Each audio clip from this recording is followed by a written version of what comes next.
नमस्कार, मेरा नाम डॉक्टर रविंद्र कुमार सिन्हा है। ब्रोंकियल अस्थमा एक एलर्जिक बीमारी है।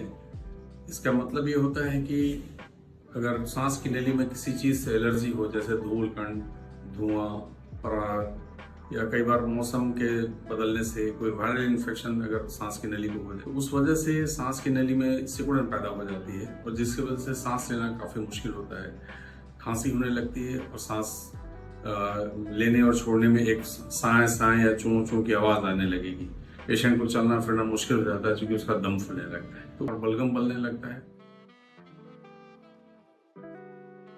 प्रमुख जो इसमें एलर्जी के कारण है वो है धूल कण। खासकर घर में जो धूल होती है, जैसे आप झाड़ू देते हैं, झोल झाड़ते हैं, कोई पुराना अखबार अलमीरा साफ करते हैं, साड़ी कपड़ा अलमीरा में से निकालते हैं, गद्दा रजाई झाड़ते हैं, तो उसके जो धूल कण रुआं जो निकलते हैं उनको सांस फूलना, खांसी होना शुरू हो जाएगा। दूसरे अन्य कारण है, जैसे धुआं से भी होता है। कोई भी अगरबत्ती जला रहे हैं, कछुआ छाप अगरबत्ती जला रहे हैं, या घर में पूजा का भी अगरबत्ती कपूर जला रहे हैं, उस धुएं से भी जो व्यक्ति संवेदनशील है उनको सांस की दिक्कत शुरू हो जाएगी। तीसरा जो होता है कि प्रदूषण। सड़क पे जब आप निकलते हैं तो गाड़ियों के साइलेंसर से जो धुआं निकल रहा है वो है धूल कण। जो अभी कंस्ट्रक्शन वर्क चलते हैं उसमें सीमेंट, गिट्टी, मिट्टी के जो धुएं होते हैं, हवा में जो प्रदूषण है उसकी वजह से भी हो जाता है। और तीसरा जो प्रमुख कारण है वो है वायरल इन्फेक्शन।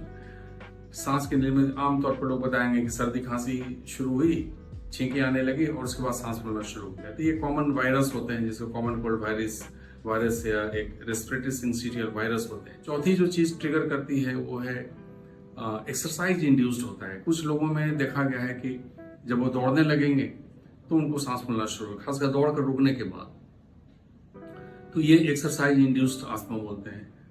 थर्ड होता है कि कुछ दवाइयां हैं जिससे होता है, खासकर एस्प्रिन नाम की एक दवा है, खासकर हम लोग सर दर्द के लिए उसका या हार्ट के मरीज भी इस्तेमाल करते हैं काफी एस्प्रिन। कुछ लोगों में, सभी में नहीं लेकिन कुछ लोगों में एस्प्रिन से भी अस्थमा होता हुआ देखा गया है।